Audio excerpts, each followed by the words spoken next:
Good morning, good evening, good afternoon, whatever time it is for you, wherever you are right now.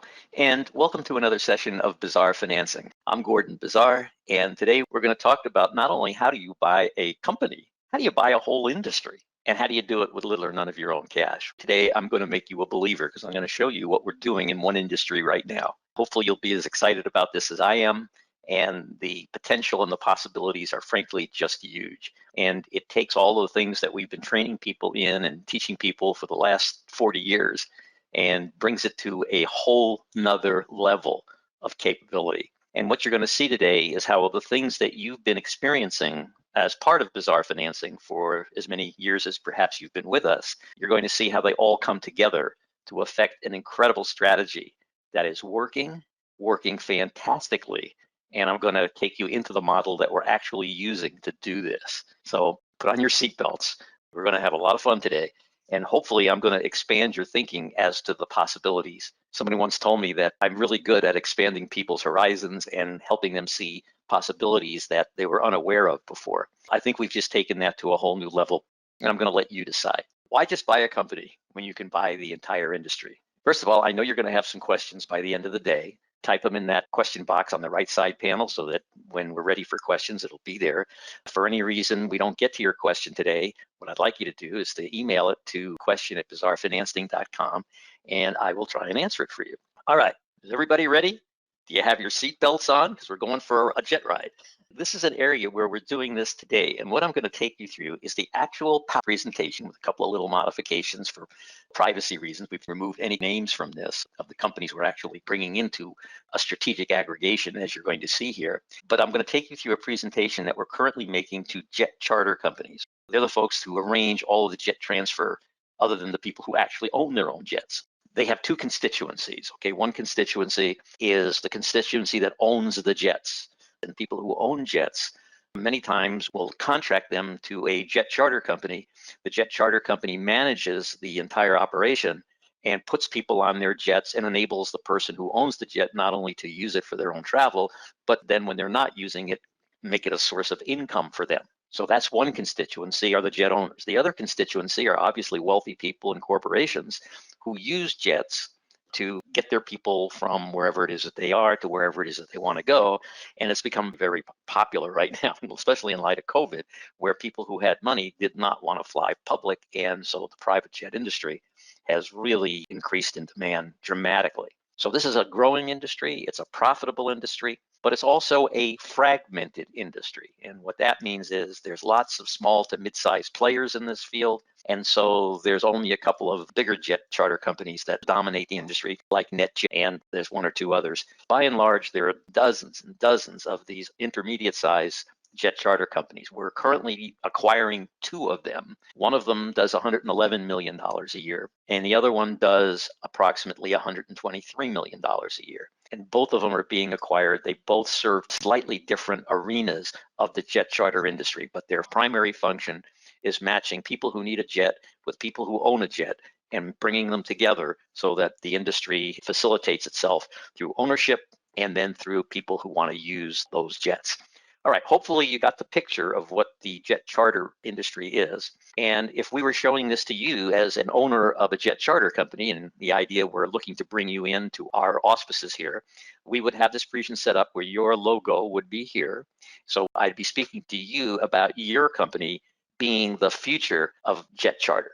And here's how we're going to work with you and help you become literally the future of jet charter. And what you're going to experience here is I don't just talk to people about buying their company in this presentation. I talk to them about making them part of something much bigger. I talk to them, as you'll see, about how we can help them create generational wealth. So what I'm doing is a little bit of what they teach in judo or jiu-jitsu or any one of the martial arts. In other words, you focus not on what you really want to happen.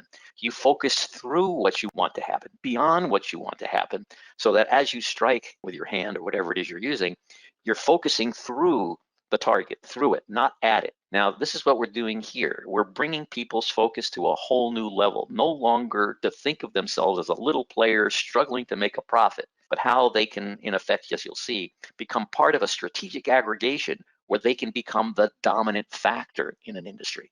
And we take their thinking to a whole new level. It's not about selling their business, but how do they take themselves in their business to a whole new level, okay? So that's the mindset, that's the framing, that's the positioning that we use that makes us very different now from anybody else they're going to talk to who might even think about rolling them up into a bigger company. So here it goes. I'm going to take you through it just the way we really present it to them, pretty much. I'll give you a little commentary along the way here to fill in around the edges, but this is what you'd be seeing if you were on the other side of a presentation, if you're the company that's in this jet charter field. So that's how we begin, and then we take them into not only how we're going to make them the center of the jet charter business, but how we're going to bring them together with new partners. And these new partners are going to be, one is Billionaire Lifestyles, and Billionaire Lifestyles is a company that brings together, aggregates all of the things that wealthy people spend their money on. And it's not just jet charter, as you'll see as we go through this, but it's any and everything that wealthy people spend money on, invest money in, that uses their wealth to make them happier, okay?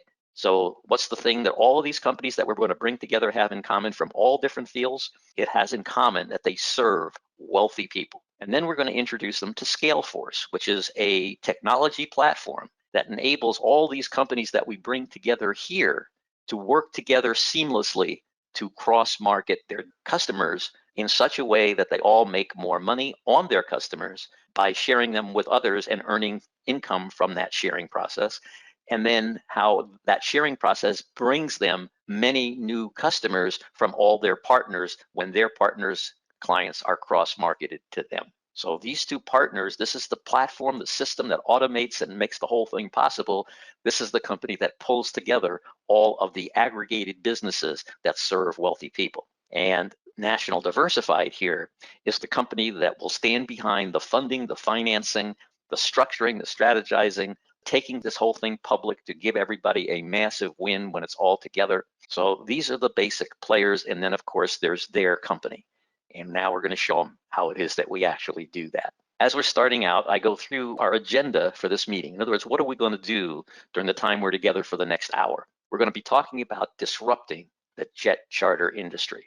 And we're going to be talking about their company. So when you see the word jet charter company here, that's the company we're talking to. So their name would go in here. It's about disrupting the industry and their company. That's what today's about. As far as disrupting the jet charter industry, we're going to introduce them to a business model called strategic aggregation. We're going to introduce them to a technology platform called Scaleforce. We're going to introduce them to an organization that has all of the resources to create an enhanced customer experience for everybody that they serve. They'll be able to serve them in a way where they're going to enhance the experience of every single one of those customers. We're going to discuss with them what we refer to as people power.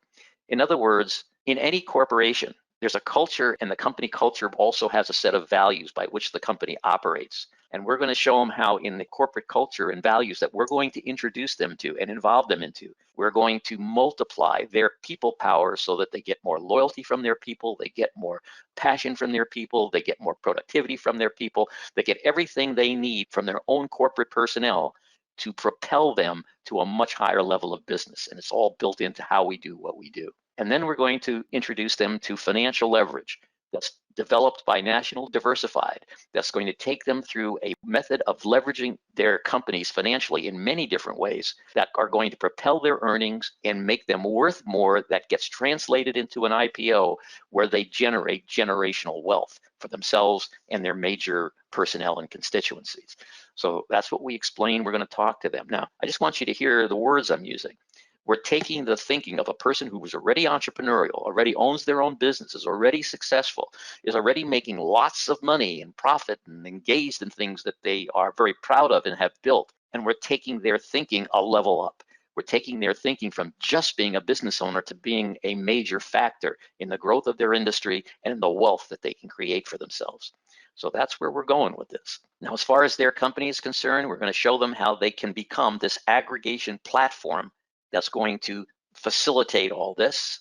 And that's what we're going to be covering with them today. So we're going to start out now with the actual substance of what we are going to be talking about. And it's about disrupting the industry. It's about disrupting the jet charter industry. And so I want to introduce them now to strategic aggregation and define it for them. And so what is strategic aggregation? It's businesses serving a common clientele organized around a common marketing theme.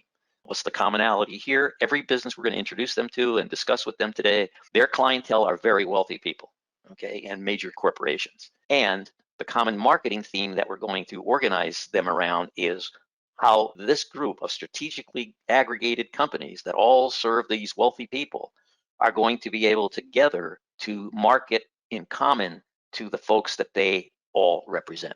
So a common marketing theme is going to tie all these companies together and allow them to cross-market their clientele. So that's number one. Number two is the cross-marketing enables the clients of each of our aggregated partners to become the clients of all of our aggregated partners.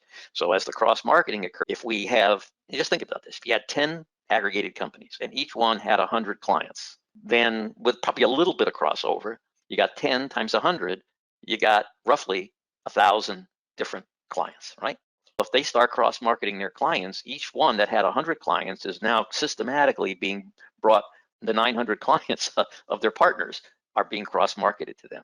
So after a while, you can see where their business is going to compound if this is done effectively. And then the revenue sharing between our solution partners multiplies income while cost reductions drive increasing profits. Okay, so now we got this group together, and what's going to happen is that when your clients are cross-marketed with all 9 of the other folks, they're going to share their revenue with you. So now for each of your clients, you don't just have your own revenue source, you have your solution partners here as part of your aggregated group that are now bringing you more clients, and you'll share some of your revenue with them. Okay, so it's a sharing both ways. And by doing that, you're multiplying the number of clients you have dramatically. You're multiplying the income that you earn on each of your clients dramatically because you've got 9 other services that you're earning money on for those clients. So instead of one revenue source that you profit from, when you're strategically aggregated, you have 9 new revenue sources that you make money on that you never had the ability to make money on before. And you'll see how this all comes together, okay? So now we've introduced everybody to this concept called strategic aggregation, and we've given them an understanding of how very quickly how this is going to multiply their income earning capacity. Then we go through the business model itself of strategic aggregation, and we start with its core. The core of what we're going to be doing is what's called a family office. Now, why is this the core? This is the core because all of the people of wealth today in America already have, or they're going into, a family office structure to handle their affairs. Think about it, okay? Life is complex. When you have a lot of money and you own a lot of stuff and you have a lot of responsibility, life is even tougher. But the way you make it not tough is you have professionals who you delegate the responsibilities of handling certain things for you. You don't want to do that hit and miss. And so what has happened is there's this organizational structure called a family office that if you're a very wealthy people, you want to have a family office that handles everything for you. Now, you can do it one of two ways. If you're incredibly wealthy, you have a single family office. Your family office only does this for you. If you're just a cut under that, which is extraordinary wealthy, just not a 20 billionaire plus, okay, then you have a multi-family office that not only handles it for you, but they have a dozen other clients or 20 other clients, some number that makes it efficient for them to operate. And they're able to do this for not just you, but others as well. Now, what do they do for you? They handle your financial planning. They handle your estate planning. They handle your lifestyle and asset management, all the things that you own. You got 5 houses. You don't want to be bothered with the mechanics of operating 5 houses. So they handle all that for you. They handle your jet. They handle your yacht. They handle all of those things for you. And then there's this thing called family governance. Okay, you got children, you got parents, you've got nephews and nieces, all of whom have some interest in you, and you have some interest in them. So if the kids want to use the yacht, there's got to be a way to deal with that, right?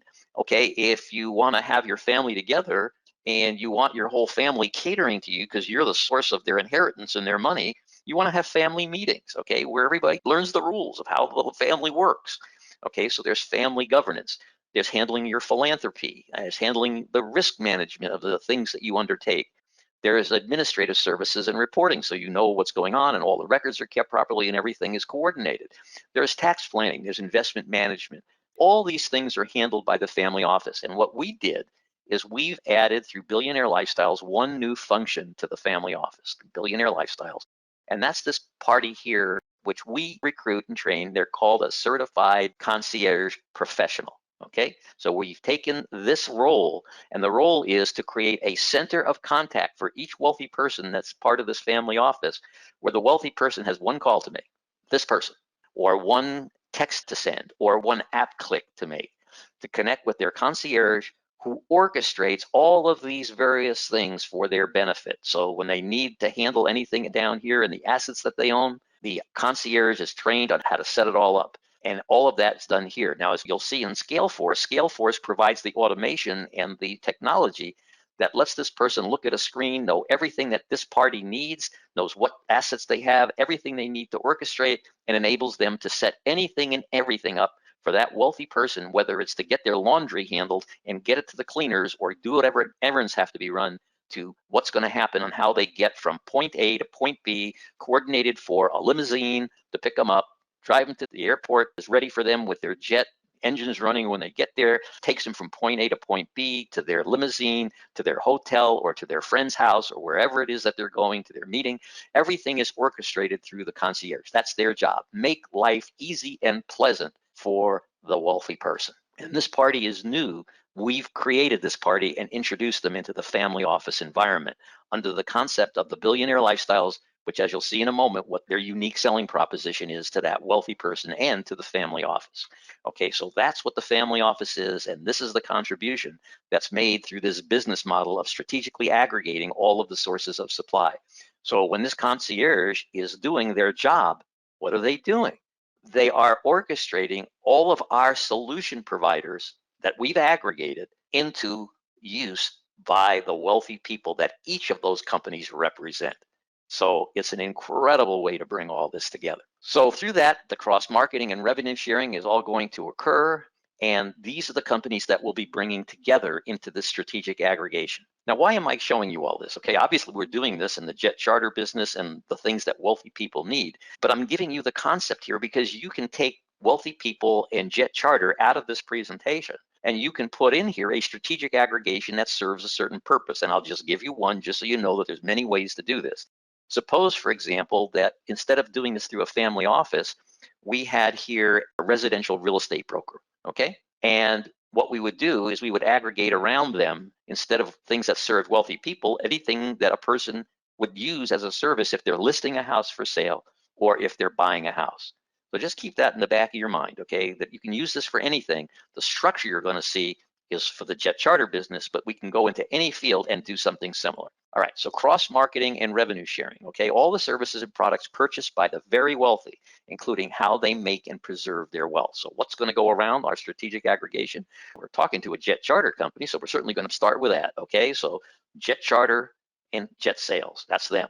But then also helicopter sales and helicopter charter, also yacht sales and yacht charter, also the big boy toys, all those things and gizmos, submarines, and all the exotic toys for wealthy people. They're all going to be here. Okay. And then there's limousine services, there's restaurants, nightclubs, resorts, exclusive clubs, any of the things that are these type of entertainment and hospitality type venues. There's also luxury and exotic car sales. There's high-end jewelers and even hairstylists. Hairstylists today, they can get $500 to $1,000 to see you for an hour, right? And those hairstylists have some of the wealthiest celebrities and wealthy people as their clients, because that's where people spend their money. High-end realtors, insurance, all lines, private security, the wealthy people, their safety is the primary thing that they're concerned about, from cyber to their homes to their persons, all places where they spend money. Private banking, different types of connoisseurships, from wine brokers to art dealers. People of wealth spend a lot of money on those things. So all of these businesses have in common that they do some service for wealthy people, from helping them build their wealth from the investments to building their power and their prestige, their recognition, their security, their appearances, their ability to influence, their enjoyment. That this strategic aggregation becomes the key to happiness and a long, healthy life of convenience and privilege, all just a click or a call away. The convenience of putting it all into that one person, the certified concierge professional, who aligns everything for that wealthy person to make their life easy, convenient, healthy, and to facilitate all the things that drive wealthy people that they want more of. We're going to be doing this not just on a flat plane like this, but think of this as multidimensional. Think of this as 3D. So every one of these industries has suppliers as well as customers. So their suppliers get aggregated into the process. What we work to do is a vertical and horizontal integration of all of these companies. Now already I'm sure this is starting to sound complicated to you. And 10 years ago, we could not have done this. Why? Because the technology didn't exist. But today, we can do it in a way where once it's programmed, the technology does all the heavy lifting.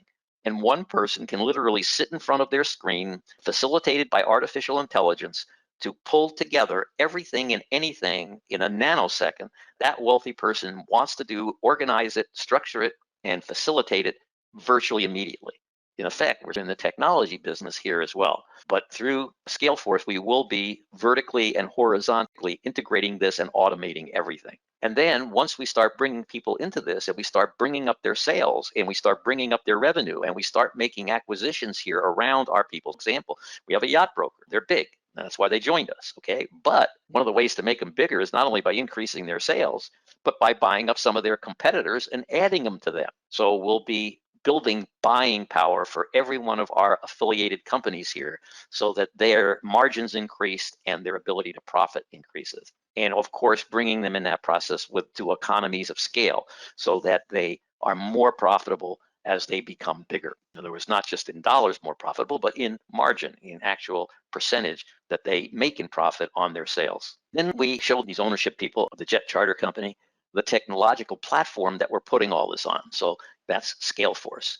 And what Scaleforce does is through their PC connected through the internet to our central system, which orchestrates all of this, we automate the cross-marketing and revenue sharing process. Okay, that's all automated for them. We help them as a company when they come onto Scaleforce to standardize all of their processes and all of their tools so that what they're able to do is themselves become scalable. Because if we're going to grow and if we're going to bring them more sales, every one of our solution partners has to have a scalable company so that if we grow them, then they got to be able to deliver into that growth. And so we work with them to get them onto Scaleforce, which then automates their own company's operations to where it can now follow through with the growth that we'll be bringing to them. And then the system synchronizes the operations of all these companies. So if we have a jet charter company, we have a limousine company, we have hotels, we have islands that people are going to want to fly to, whatever it is they're going to want to go to, if we have them all as part of our aggregated group, then they'll all be able to go on Scaleforce on their PC.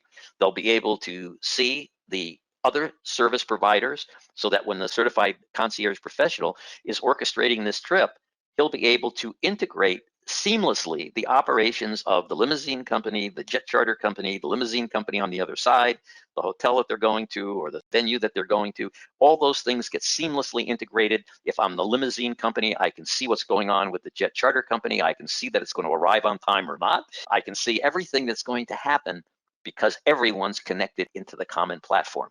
And so what that enables me to do is to run the entire operation of all these different aggregated partners as if they were literally in one company, fully enabled by technology to have a seamless service of the entire process for that wealthy person. See, that doesn't exist anywhere right now. So what you can see is that the system itself is already designed to enhance and better facilitate the needs of wealthy people. So we can do things for them with the system that can't be done elsewhere. Personal effectiveness and accountability is also a product of Scaleforce because we will have what are called KPIs built into the system for all of our solution providers. So if I'm the jet charter company, all of my personnel are going to be tracked by the system. I'll know, do my pilots arrive on time? Do they fly efficiently to the next location? Is my accountant keeping everything in real time and handling all the interactions that has to be accounted for? In other words, every party has KPIs. The system monitors the key performance indicators, KPIs, so that my jet charter company will know the effectiveness and accountability of all its people, and they can call up and find out who's not doing their job and who's doing it really well.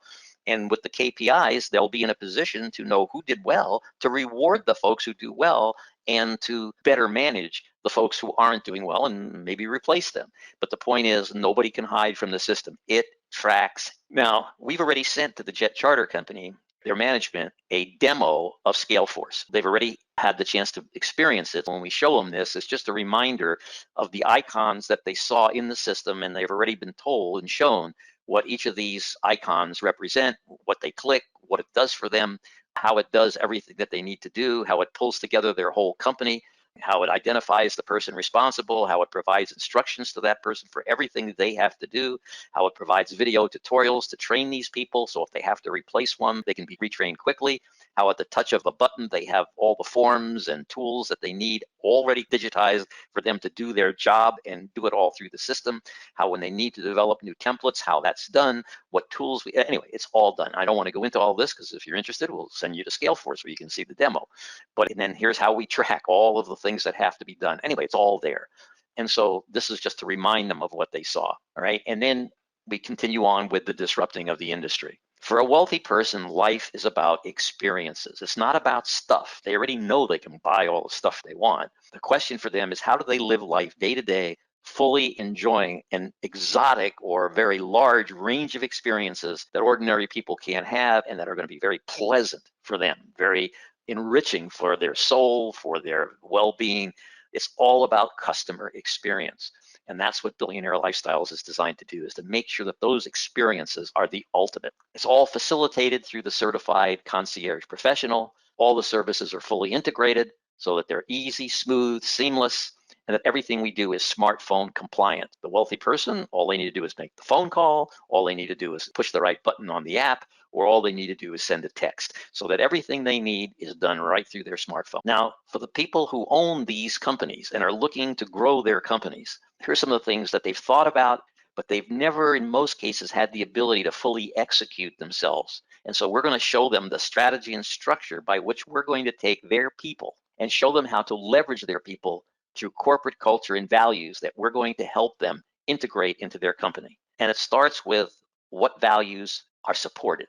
All right, and here's what we support through the system. The system is designed to help them integrate these values into their company and make them real to their people. And so it's about transparency, boldness, passion, integrity, trust, collaboration, innovation, respect, team spirit, loyalty, humility, tolerance, empathy, compassion, reverence, and fun. Now think about these values in a company. Think about a team of people working together who share these values and have learned how to let these values propel them to a whole deeper appreciation of life and to a whole deeper ability to be productive. It's awesome, because when people are coming from these values, they become awesome. These are just promoted. This is what we help them to establish, but we go beyond that. Because if you really want to know a company's values, it's not what they talk about, it's what they reward. If you see what a company rewards, you know their real values. So while we help to support this, here's the real values that come into it. And the real values start with preeminence. In other words, we want to reward preeminence in a person's thinking and actions. Preeminence means you just do it better than anybody else. You do it at the very top level of whatever it is. And when we put KPIs into the system, we can put them in a way that measures the preeminence displayed by each of the people that they would want to reward in their company, giving their employees and their executives in particular a thought that they get rewarded when they are preeminent in what they do. And there's a system that lets them know how that's done. When they achieve the goals that have been assigned to them, the KPIs will tell us, and we can reward that with money, and we're going to show them as we go for an IPO, we can reward them with equity, with stock options to really create motivation. You got customer satisfaction. Okay, we can measure customer satisfaction for the people who are selling, for the people who are servicing. And when we measure that customer satisfaction, we can reward those people who have accomplished our customers' satisfaction. We can identify leadership. We can identify it and reward it. We can identify accountability because we can hold them accountable. And when they are accountable and stand up for what they do, fix what went wrong, we're going to reward that. And here's one of the most important ones that we want to reward is value added to others. In other words, we want every employee and executive of this company to see what their primary role is in that company, which is to add value to the customer, add value to suppliers, add value to investors, add value to other employees and their ability to accomplish things. And so we can monitor this, we can measure this, and we can reward for it. Now, what rewarding for these does is it puts a rocket engine on people who now see the way to win is to fully involve themselves in the benefit of the corporation, the benefit of its constituencies, and as they help produce those benefits, they are rewarded. So we got all the motivators now in alignment and working in the right way. And then the last item here is mission prerequisites. In other words, when we take on a mission as an aggregated group, okay, we want to identify those missions that are boldness, go big or go home. What you're looking at right here is go big or go home. We're not here to piddle around. We're not here to make some money at the edges. We're not here to be a minor factor or even just a good player in an industry. The whole mission here is go big or go home. The world doesn't need ordinary players. The world needs heroes. The world needs dynamics. The world needs people who have their head and their heart in the right place and who go big to make it happen, right? In other words, everybody knows Elon Musk. Everybody knows that he just bought Twitter. Everybody knows he's thinking big. Okay, he looks at the problems that he's seeing. He sees a problem in lack of free speech, and he goes big, billions of dollars big to solve the problem. And he takes it upon himself to be accountable to solve the problem. He's not waiting for somebody else to do it. He just goes and does it. Okay, that's the kind of thinking that makes magic in today's world. Adding value to everything and everyone. If the project doesn't add value to everything and everyone, we're not going to do it because the project doesn't have the validity that we're looking for. We're looking for things that matter. We're looking for things that add to everyone, where no one is a loser, where everyone coming together wins together and wins big. We're looking for entrepreneur development. In other words, when we bring in a company into a strategic aggregation, we're going to develop the entrepreneurial skills and capacities of those owners. Why did they become entrepreneurs in the first place? They wanted to work for themselves, right? They wanted to be independent. They wanted to build wealth. They wanted to make a difference. They had a whole bunch of things that they wanted to do, but they were willing to assume the risk of entrepreneurship, and they were willing to take that risk and develop and build. We don't want to lose that when we bring them into a strategic aggregation. So we'll have things set up so that we are going to not only reward that, we're going to educate them, train them, bring them together with other entrepreneurs where they can brainstorm and build together in an entrepreneurial way where they're their own boss. They do it the way that they want. That's why we're bringing them in the first place. We're not bringing them in to tote the company line. We're bringing them in because of their creativity, because of their ability to grow in their mind and then produce that mind growth into the company that they've developed. So that's why we want these people. We treasure these people. We want them in key roles in what we do, and we're going to develop that in them. Now, when we talk about that, put your head in the space of the owner of this very successful jet charter company, where we're not talking about buying him and shoving him to the side and telling him what to do once we own the company. We're telling him that our ownership of his company is going to be done in a way where it's going to empower them. It's going to enhance their abilities. It's going to give them more of everything that they want, that they went into business for in the first place. And then the last item here is icon development. We are very hopeful that some of our aggregated people want to grow and dominate their industry, who want to be the biggest and the best, and they want the support and the capital and the business strategy and the business structure that can make them not just another player in the industry, where they become the industry icon. They become the one that everybody in the industry knows, and knows that they were the ones who really displayed the ultimate in leadership, the ultimate in growth ability, and who are the most knowledgeable and the most capable and the most competent in their field. Not to the point of where they're just well known, but to the word to where their name itself says what they are, because people have experienced them and know them for what they've done. So all of those things are things that are part of our mission prerequisites. So this entire undertaking is built around these mission prerequisites right here. By now, I want to promise you, everybody we've talked to is not just excited, they're falling off their chairs because they've never heard anything like this before. They've never encountered a strategy and a structure that truly empowered everyone it touches and supplied the technology and the wherewithal and the know-how to actually put it into an executable plan that they can be part of. It's awesome. It's awesome. And then what we want to do is we want to talk to them about how we monetize this for them, because right now all we've talked about is the concept, right? Here's how it comes together. Here's what it does. Here's how it does it.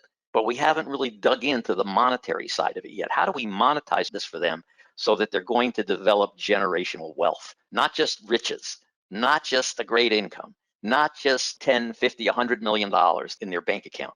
We want to talk to them about how for the next as many generations as they can see, their family will be elevated to the level that they believe is important for them and their family. All right. So we're going to talk to them about financial leverage. And of course, we've mentioned the IPO, but that's only where it ends up. We have a whole bunch of leverages we're going to apply to what they do that is going to create this incredible wealth. Now, remember, everybody we talk to is an expert in their business, okay? So in this case, everyone we talk to is an expert in jet charter, right? I don't know as much about jet charter as they do, but what we're experts in is financial leverage. So we're going to take and marry our ability and our understanding and our insights into financial leverage, and we're going to bring to them something they do not have now, which is the ability to monetize what they are the expert in at the highest possible level. So we're going to introduce them to this thing called financial leverage, all right? And we're going to start out by loan to value leverage. What is loan to value leverage? Loan to value leverage is if you go to buy a house, you don't pay 100 cents on the dollar for the house, okay? You put down 10 or 20% or whatever their number is, and 80% you buy the house through leverage. So you're taking your ability to earn money in the future, you're using that to acquire a house today with very limited amount of money. And then you're allowing your income as it grows over the next 10, 20, 30 years to pay off the house. And in a business, you would do it with a plant or a physical facility. You would do it with equipment. You would do it with various things where you buy, you put a very small amount down, and you have the full value of that machinery, equipment, inventory, whatever it is, whatever the loan to value relationship is, that's leverage, where very few dollars can accomplish some very large things. Now, everybody knows that exists, but they've never orchestrated it in a way where it works for them at the ultimate level. And we're going to do that for these people. We're going to be able to bring to them this value at its highest possible level in how it operates in their business. Then there's the debt to equity leverage, okay? It's a little different than loan to value, okay? Debt to equity just simply means that if I have a certain amount of equity in a deal, I can borrow the rest.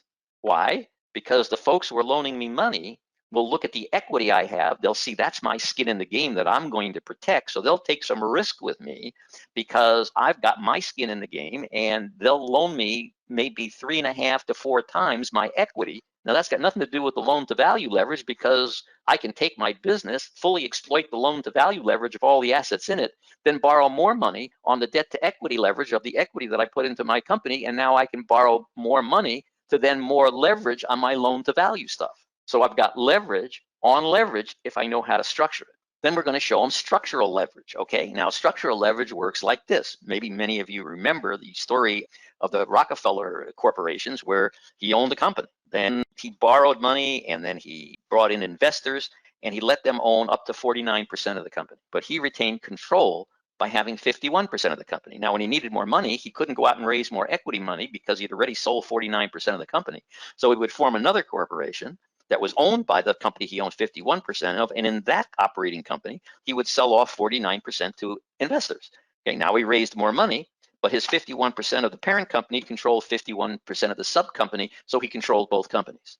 And then if that needed more money, he would take that sub company, do the same thing over and over again until he had a string of companies where his one parent company owned control of billions of dollars worth of companies, and he controlled them all. And that's called structural leverage. Okay, and then you have lease leverage, which means that you don't own it at all. Okay, you just pay a certain amount of rent for it or lease for it, and you have the value of this very substantial assets that you can put to work. And if you know how to put it to work profitably, then that lease leverage creates even more money for you in return. And then there's tax leverage. Okay, what is tax leverage? You have investors that really don't care if they make money or not when they invest money in certain things. And they'll invest the money in those things, not because they're going to make money on it, although that's still the goal, and they're probably going to make some, but they did it because for an investment of actual dollars, when we showed them how to leverage their investment properly, of let's say $1,000 of their money, they create a $5,000 write-off against their taxes, and their tax rate is such that they made more money in the tax write-off than they invested in order to get the tax write-off. So now you can get people to invest money into things by knowing how to structure it for them tax-wise, so that they'll put up money not because you're going to pay them in profit, but because you're going to give them money from the government that doesn't cost you a dime, okay? So you satisfied your investor with government money, and you got the benefit of the money that they invested with you in order to do that. Okay, so that's another area that we bring. National Diversified is going to orchestrate all this for them. And then in the IPO, you have the price earnings multiple. Okay, so you're taking all the money you're creating through all this leverage here, where you're taking a very few dollars of assets and you're multiplying the control of assets to where what you're able to produce on your investment, on just your very small investment through then all these leverages, you've got so much assets working for you that your earnings from these assets are substantial. And then when you go public, you take those earnings and you multiply them again by 10 times, 15 times, 20 times, whatever your PE ratio is when you take the company public. So you're leverage on leverage on leverage on leverage, and then the ultimate leverage, and then you monetize this through that public offering, and you are able to have liquid stock that you can take to your stockbroker and sell at this extraordinary multiplied price from what you did with relatively little investment, actual real dollars. And then you take that further, because if you've built a high price on the stock from what you've done here, if you're familiar with the marketplace, what happens when you've done this is if your stock is really successful and of high value, then what's happened is the only people that can afford to own it are institutions like hedge funds, insurance companies, pension funds, big institutional investors. So if you want to take and make that price much higher, you will split that stock down to where there's so many shares out that the actual value per share is something that an ordinary person can buy. And because you've been so successful, the public wants to own your stock, the real public. And what happens when you split the stock, even though the price per share goes down, if you take the number of shares that you have, your company's worth a lot more once you do the stock split. So you're leveraging again, you're leveraging again.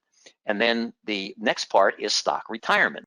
So now you've built all this, you have all this wealth built into your stock.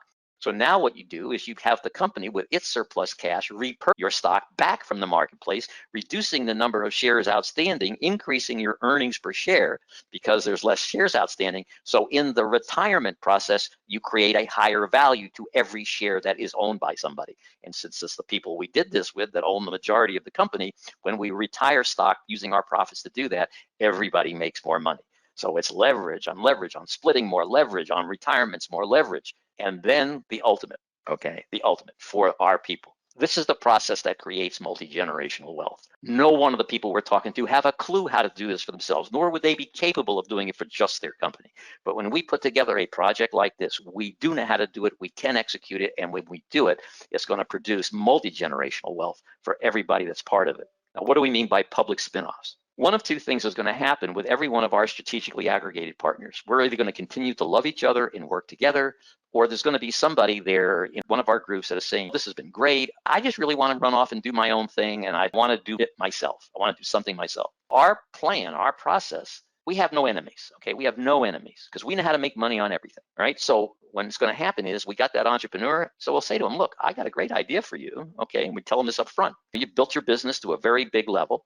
Well, we can get somebody else to fill your role. We got a waiting list of people over here who want to get into the strategic aggregation. But here's what we'll do for you. We'll spin off your company. We will take part of our owning our shares of your company, the companies, because we own that company, right? We bought them, all right? So we're going to take shares that we own, and we're going to declare those shares that we own, or some portion of them, as a dividend to our stockholders, okay? So we are a public company. And when we spin off shares of this company that we owned to our shareholders, then what's going to happen is your company is going to be owned by the public. And a very simple registration form now makes you a public company. We'll work with our investment banking group, with another underwriting on your company to put cash into your company.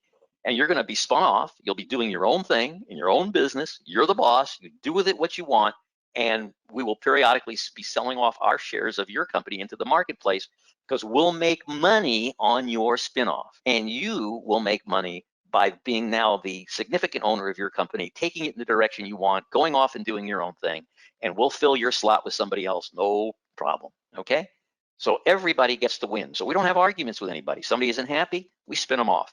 They make money, we make money, okay? So everybody, win, lose, draw, is going to have a way to go out of this system that makes them wealthier and makes them happier. Now, our goal in putting this group together is going to be in excess of this, but we don't tell people that because we'd scare them. But the idea is to triple our earnings per share every year for at least the next 5 years, and to achieve a 30 times PE ratio for the IPO.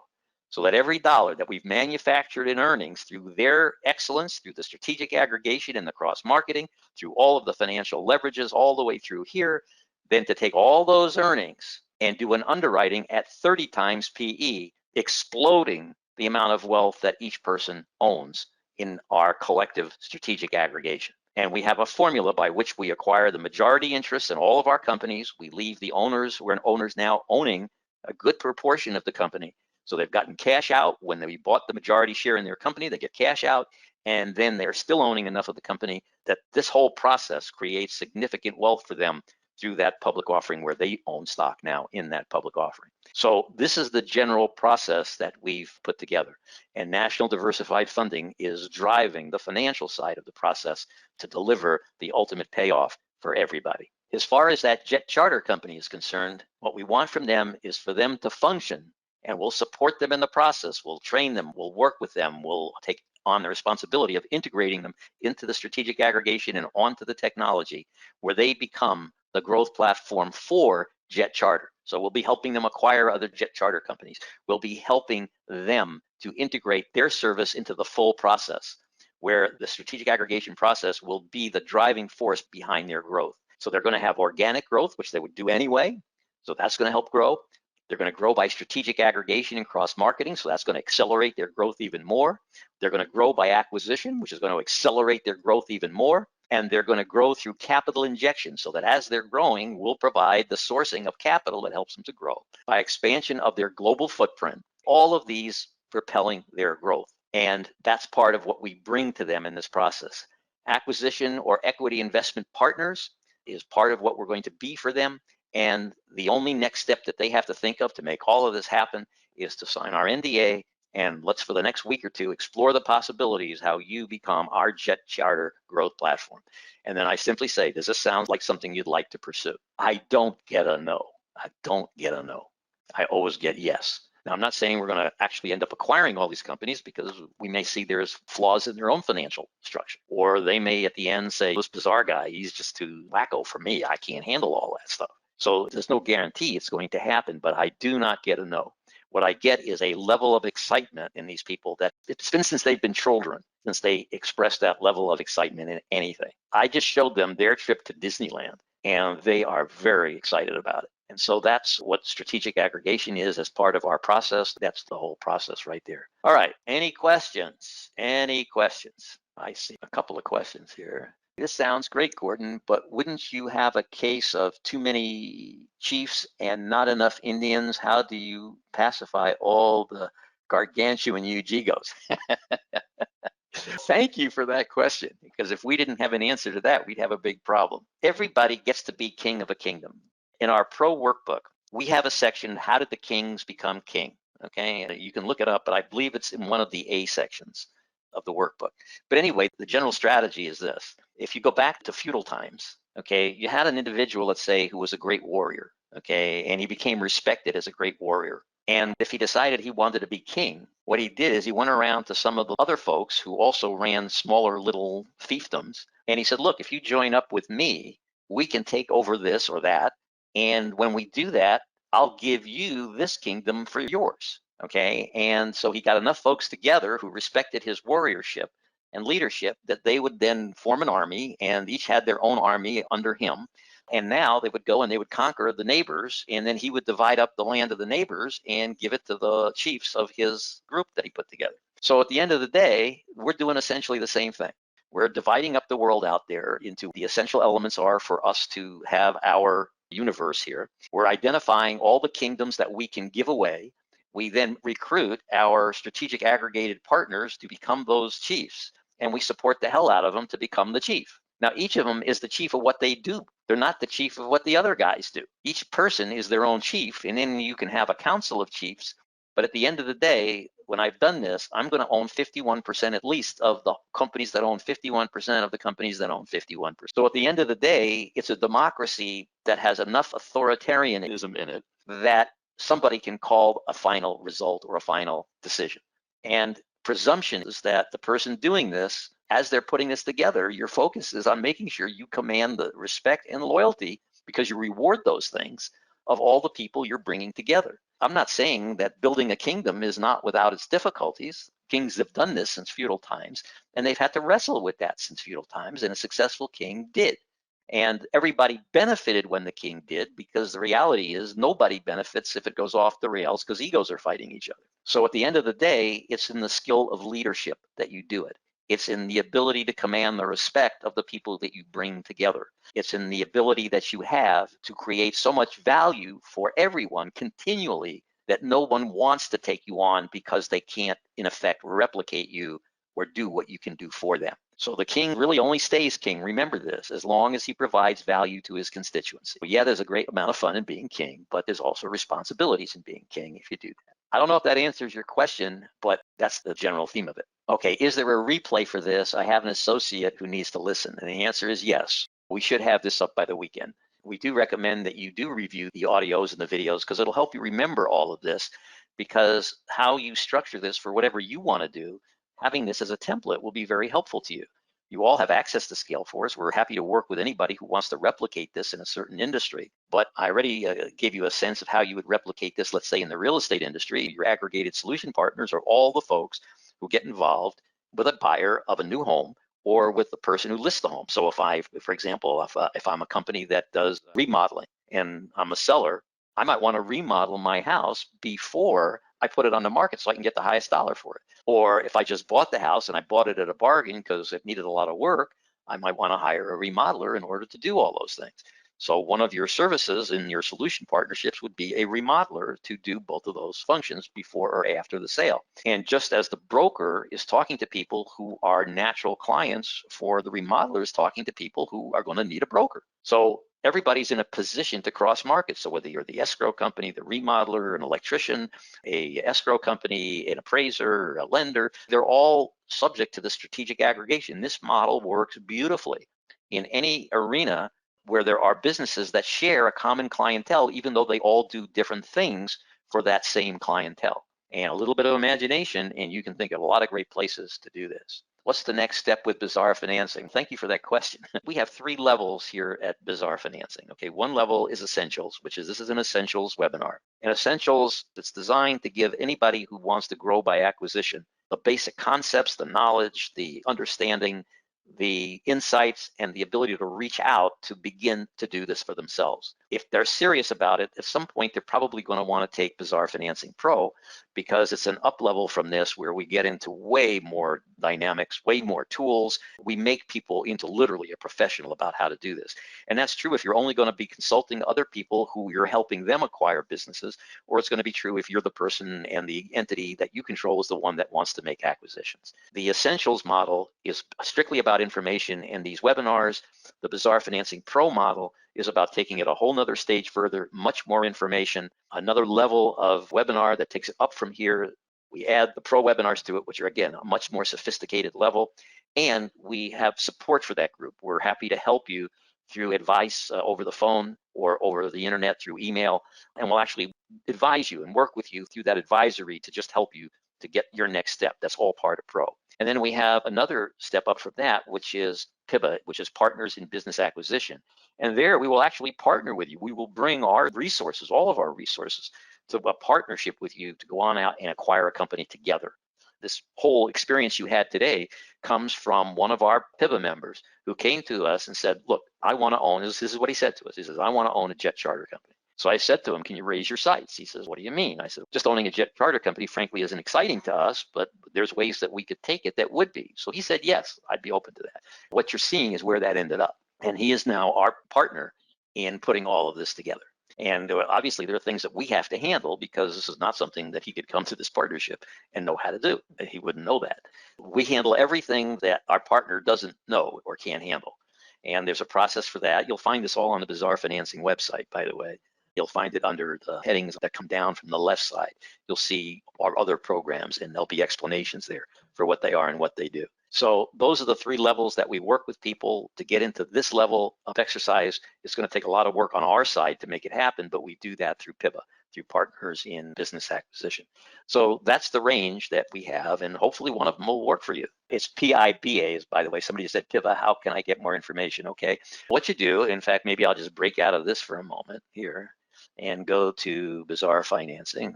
So if you go over to this side over here, it doesn't matter what page you're on, these headings up the side, there's what we do, come under training, okay? And then there's these sections here. click on Partners in Business Acquisition, and it should take you here. And it will be a very thorough explanation of what we do. As you can see, it's rather lengthy. It goes through everything that will help you understand what it is, how we do it, what we do, what you can count on us for. It's all there, okay? So that's where you find it. All right, so I think that's it for questions. And it's PIBA as opposed to PIVA, which is easy to misunderstand that vocally. All right, thank you for your enthusiastic presence here today. I really appreciate the great questions that you asked. Hopefully today was helpful to everybody in being able to formulate a bigger picture in life. I think that's one of the great things about being human is we have imaginations. We have the ability to think big if we allow ourselves to do it. And anything that the human mind can conceive, it can achieve. Whatever you believe and think you can achieve, you can. And this is what we're doing, and we're just executing it right now. Thank you for being here today. We look forward to seeing you at the next one of these that we do, which for pro people will be the second Wednesday of next month. And then for everybody who's in essentials but not in pro, we will be seeing you on the fourth Wednesday of next month. So until then, I wish you the best of success.